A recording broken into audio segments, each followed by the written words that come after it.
You tell the best jokes. Hey, I was just hanging out with my quad. I was holding this quadcopter here, and because I wanted to share something with you that I did somewhat recently, and which is I used a 4-cell battery on this quadcopter, which was meant to be a 3-cell, and it worked great. That's basically it in a nutshell. So I thought I would share with you what I did. I guess just for fun, because like nobody probably has this flight controller. So continue watching. This is an 850 milliamp hour 3-cell battery. This is an 850 milliamp hour 4-cell battery.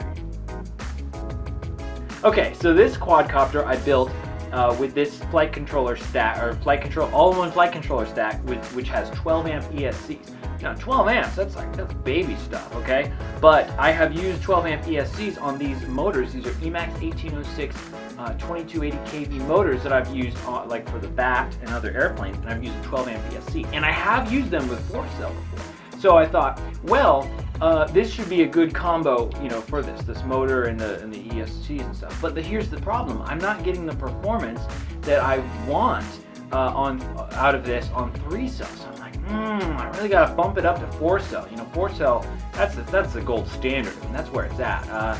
If you're not running 4-cell, you're not running at all. So I thought, hey, why don't I just hook up a 4-cell battery and see what happens? And here's kind of how I went about doing that. Flycolor manual specifically says it's rated for 2 to 3 cells, and it has a max burst current of 15 amps. So I figured it would either fry immediately, but if it doesn't fry immediately, then the next problem would just be too much of amp drop. Also, these motors are not rated for 4-cell. So that's also not good.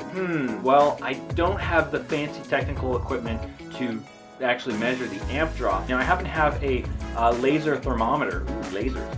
And so what I did was I put a 3-cell battery on this quadcopter, and then I flew it around. After flying it around, I measured the temperature of the motors. 82 on the motors. Trying to get it right on the ESCs there. Right about 80. See what the reading was on a 3-cell. So then I had something to compare the 4-cell temperature against, and I did the same thing with the 4-cell battery. 82,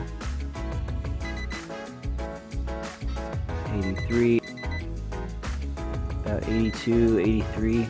So there wasn't that big of a difference. There was a little bit of a difference in the motor temperature, especially if I was running it hard. First I just did some laps around the yard, and then I did some freestyle flying and some punch outs and stuff. 2.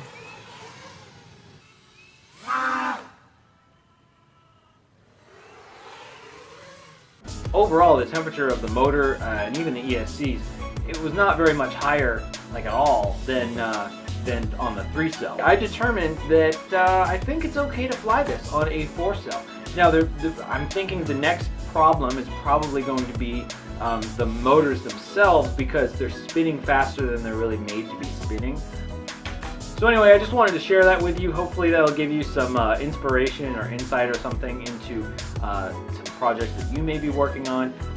As always, don't just take my word for it. Do some research, especially if your quad is slightly different than mine.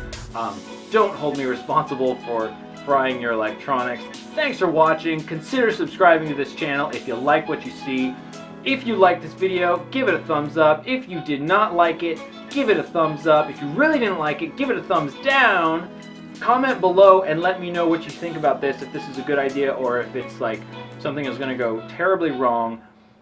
Thanks for watching. I'll see you next time. Blah!